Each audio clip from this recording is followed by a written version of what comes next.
deranged debut Mankind. Mankind officially debuted in the World Wrestling Federation on April 1st, 1996 under the ring name Mankind.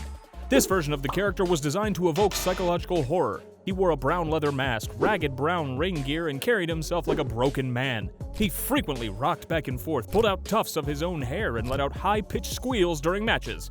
His signature finishing move, the Mandible Claw, involved shoving two fingers under the tongue and down the throat to compress the nerves and cut off airflow, exploiting real pressure points.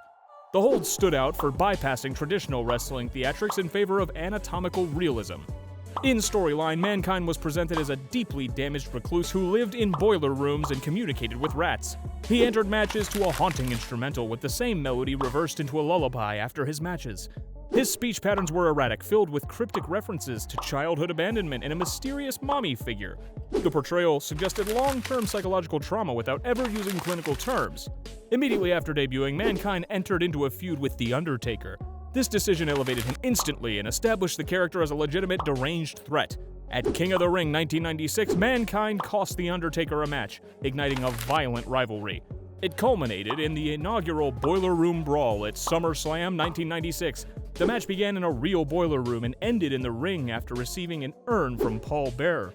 The environment was unscripted and dangerous, filled with concrete floors, exposed pipes, and sharp edges. Mankind took unpadded bumps on steel and concrete, including full-body collisions with metal surfaces. This match signaled the start of a pattern.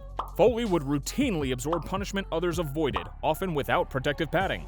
This period also marked the beginning of Foley's long-term physical deterioration. Even though he was new to WWE, he had already sustained damage in ECW and Japan. In WWF, however, the volume and severity of dangerous spots increased dramatically. By the end of 1996, he had chronic pain in his hip and back, multiple concussions, and nerve issues in his right arm, injuries that would worsen with each year.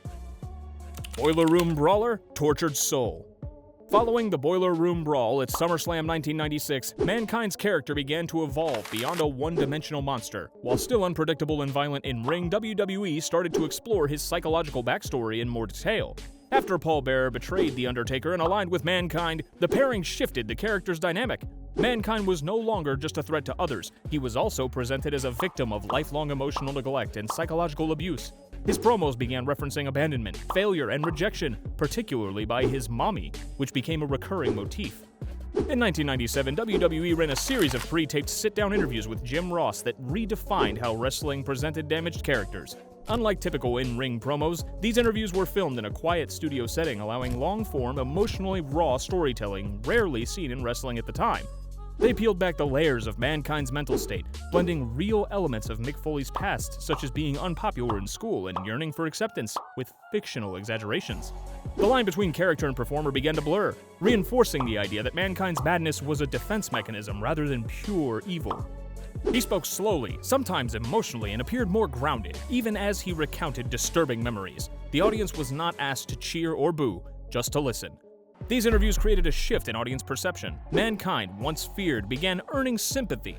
That shift carried over into his storylines. While Mankind also clashed with Vader, another Paul Bearer client, the more emotionally resonant feud that year was with Hunter Hearst Helmsley. WWE started to incorporate moments of vulnerability, such as Mankind being left alone backstage or pleading with fans for understanding. His humanity was now on full display. Despite the emotional storytelling, the physical toll continued. Mankind was still performing unsafe bumps, including back-first landings on steel ramps, chair shots to the head, and suplexes into exposed concrete. Reports from the time indicated Foley was dealing with sciatic nerve pain, shoulder instability, and early signs of post-concussion syndrome. Yet these injuries were largely internalized by the character, woven into his instability rather than acknowledged as damage. By the end of 1997, he had become a tortured soul, fighting not for glory but to feel seen, even as his body and mind continued to fracture. Mankind and the Three Faces of Foley. By mid-1997, Mick Foley began introducing multiple personas into WWE storylines, formally debuting a gimmick known as the Three Faces of Foley. These three distinct characters, Mankind, Cactus Jack, and Dude Love, each represented a different aspect of his personality and in-ring style. While Mankind remained the core persona used most frequently on television, WWE began openly acknowledging that all three characters were the same man, allowing Foley to rotate identities depending on the storyline needs. This marked a shift in WWE's creative presentation. In previous eras, character changes were often treated as completely separate gimmicks with no in-universe connection, but in Foley's case, the company embraced his psychological fragmentation. Each persona was introduced on screen as a different face of the same broken psyche. Mankind as the tortured soul, Cactus Jack as the violent brawler from Foley's early career, and Dude Love as a parody of the flashy, laid-back wrestlers Foley admired as a teenager. This idea reached its peak in the 1998 Royal Rumble, where Foley entered the match 3 separate times, once as each version. During this period, Mankind continued to appear regularly, especially in hardcore matches, while the other personas were used to intensify specific feuds. For example, when a match needed a more dangerous, no-rules tone, Foley would revert to Cactus Jack. This was later emphasized when Cactus Jack returned to face Triple H, reintroducing Foley's most violent persona for a bloodier storytelling arc. When levity or comedic contrast was needed, Dude Love would appear, but Mankind was still the most emotionally complex character, used primarily in segments requiring psychological depth or character development. While Mankind matches were emotionally driven and brutal in tone, the outright bloodletting and street fight violence were often reserved for Cactus Jack. Regardless of persona, Foley's matches in this era involved barbed wire, steel chairs, tables, and exposed concrete. The danger was constant and the physical demands were extreme. By 1998, Foley had suffered multiple documented concussions, severe nerve damage to his right arm, and mobility issues in his hips. The physical damage was cumulative and compounded by the sheer volume of matches he was booked in, often on short notice due to his reliability and willingness to take risks. Yet, creatively, WWE was finally allowing Foley's full identity, trauma, humor, rage, and all to be part of the narrative. The character of Mankind no longer existed in isolation, but is part of a fractured whole, one that entertained audiences even as it pushed the performer's body closer to collapse. Corporate Mankind and the I Quit match. In late 1998, Mankind underwent a major transformation when he was manipulated into aligning with Vince McMahon and the corporation. This version of Mankind was presented as a desperate underdog, still mentally unstable but now craving acceptance from the very system that once mocked him. He adopted a slightly more cleaned-up appearance, while white shirt and tie, brown mask, and a more compliant demeanor.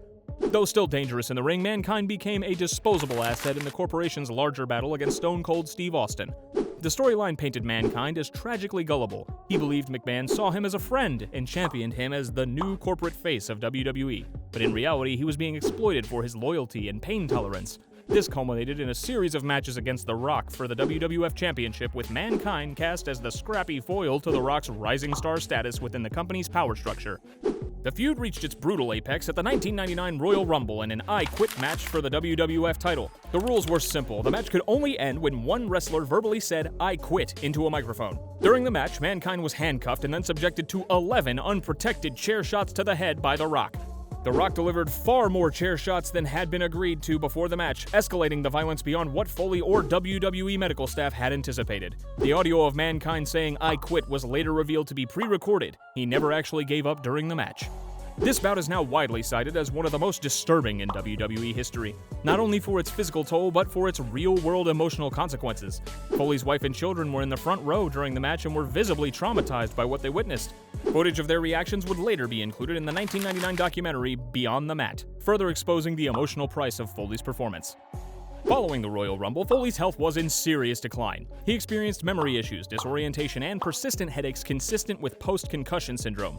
Despite this, he continued wrestling in high-impact matches for several more months, including a halftime heat match filmed in an empty arena and multiple title bouts on weekly television. The corporation angle slowly dissolved, but the trauma from that night, physical and emotional, remains central to how fans remembered Mankind, not just as a madman, but as a man who gave everything, even his well-being.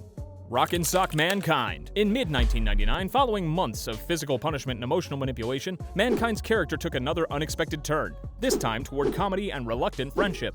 After his feud with The Rock transitioned from violent rivalry to uneasy alliance, WWE introduced the Rock and Sock Connection, a tag team that paired two complete opposites, the charismatic, self-absorbed Rock and the awkward, approval-seeking Mankind. What began as a throwaway pairing quickly became one of the most popular tag teams of the Attitude Era. This version of Mankind leaned heavily into humor and vulnerability. The comedic shift had actually begun in late 1998 when Mankind introduced Mr. Socko, a filthy sock puppet he pulled from his tights and used to deliver the mandible claw. Originally meant as a one-off joke, it became an unlikely fan favorite and a staple of his persona.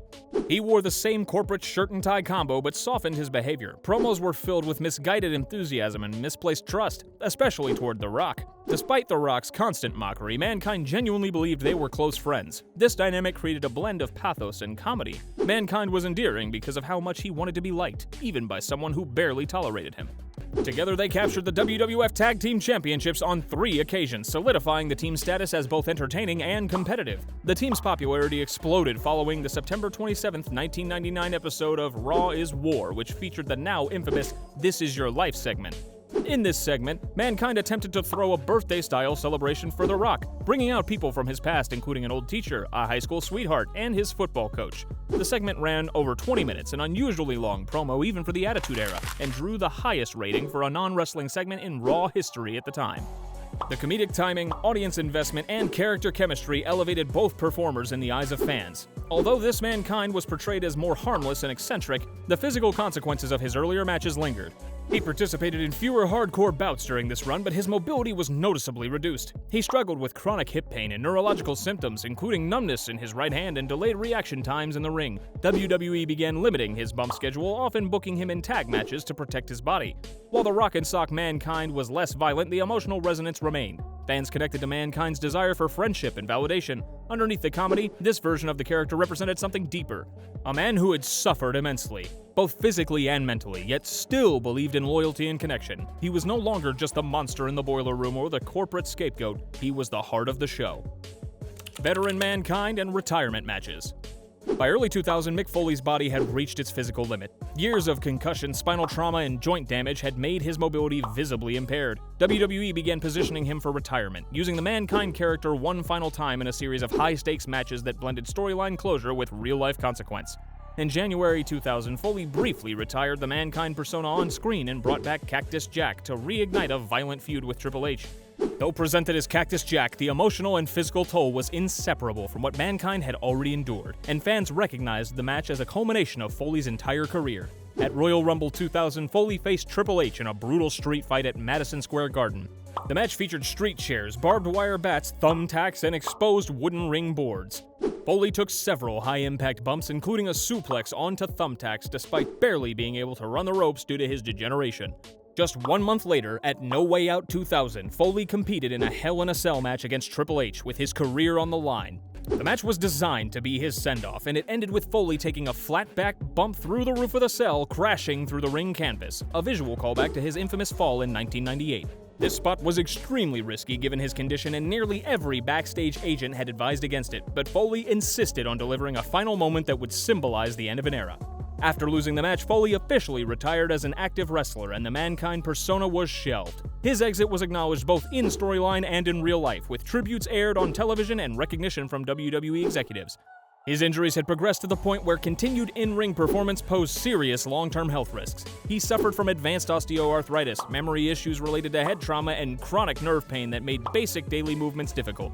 In later interviews and autobiographies, Foley admitted that even during these final matches, he could no longer feel parts of his lower limbs after taking major bumps. While the retirement marked the end of Mankind as a full-time performer, it was not the end of his presence in WWE. Though this chapter closed the door on regular competition, Foley would return in the years ahead for high-profile appearances, tributes, and special matches. One-night returns and legacy appearances. After officially retiring in 2000, Mick Foley began making selective returns to WWE under the Mankind persona, primarily for special events, nostalgia segments, and high-stakes matches that required emotional weight. These appearances were not part of a regular schedule, but they reinforced Mankind's legacy as a character fans deeply connected with, one that still carried emotional and physical scars. In late 2003, Foley returned to WWE programming during a storyline involving Randy Orton and Evolution. Initially appearing as himself in a non-wrestling role, Foley was eventually goaded into one last match. At Backlash 2004, he donned the Mankind mask once again, this time to participate in a brutal hardcore match against Orton. The match featured barbed wire boards, thumbtacks, and chair shots, with Foley taking a full-force RKO onto a pile of tacks. At 38 and semi-retired, Foley pushed his body further than expected. The brutality of the Mankind persona remained intact, even years after stepping away. The match reaffirmed that the physical damage Mankind sustained over the years had not subsided. In fact, the nerve issues in his right arm had worsened. Although billed as a heroic return, it was another reminder that the character of Mankind could not exist without real consequences to the performer underneath. Throughout the late 2000s and early 2010s, Mankind made sporadic appearances in WWE, often in comedic or nostalgia-driven segments. He participated in anniversary specials, hosted promos, and was occasionally featured in video packages or backstage skits. His return at Raw 1000 in 2012, limited to a backstage comedy segment, was met with a standing ovation despite no in-ring action.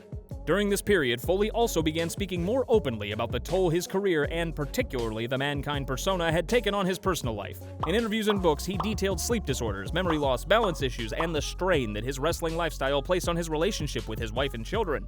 He admitted that his younger children were afraid to watch his older matches, especially the I Quit bout with The Rock. The image of Mankind, once larger than life, had become inseparable from Foley's very real and lasting pain. These legacy appearances helped cement Mankind as more than just a gimmick. He was a symbol of sacrifice, both theatrical and literal. Every time Foley put the mask back on, the audience was reminded not just of a past era, but of the price it took to create it. Mankind's legacy and the man behind the mask. The character of Mankind left an indelible mark on professional wrestling, both in how stories are told and in how sacrifice is perceived. Introduced as a deranged recluse and shaped through the years of psychological nuance, real-world trauma, and escalating physical punishment, Mankind redefined what a wrestling character could be. He wasn't a superhero or a cartoon villain. He was a man in visible pain, both emotional and physical. And that made him relatable in ways few personas ever were. From the boiler rooms of 1996 to the comedic highs of Rock and Sock, Mankind evolved in real time with Mick Foley's body and psyche. Each era peeled back another layer: the tortured soul seeking love, the company man exploited for his loyalty, the clown who hid his suffering behind jokes, and finally, the legacy figure who could no longer endure what the role demanded. Unlike many characters that fade once retired, Mankind's story grew more powerful after his final match, because the aftermath, the damage, and the honesty of Mick Foley's real-life consequences were always part of the narrative. Mankind also shifted audience expectations for violence and realism in wrestling. The I Quit match, the Hell in a Cell falls, and the countless chair shots are now studied as cautionary tales, moments of awe that came at tremendous personal cost. Foley's openness in later years about his concussions, nerve damage, and long-term cognitive decline forced the industry to take head trauma more seriously. He became a symbol not only of endurance, but of the need for change. In recent years, Mick Foley has shifted focus to writing, activism, and speaking engagements. He's published several best-selling memoirs, toured as a stand-up storyteller, and actively advocates for concussion safety in sports. He also makes regular appearances at fan conventions and WWE-related events, where he reflects on his career with both brutal honesty and disarming humor. Beyond titles or accolades, Mankind's true legacy lies in the emotional connection he created with fans. He showed that a disfigured, broken, unstable man could be beloved, not for his perfection but for his vulnerability. He didn't need a cape or a sculpted physique. What he had was raw pain, brutal honesty, and the resolve to endure more than anyone ever should, just to make people feel something. It's a miracle he's still alive today to tell his story.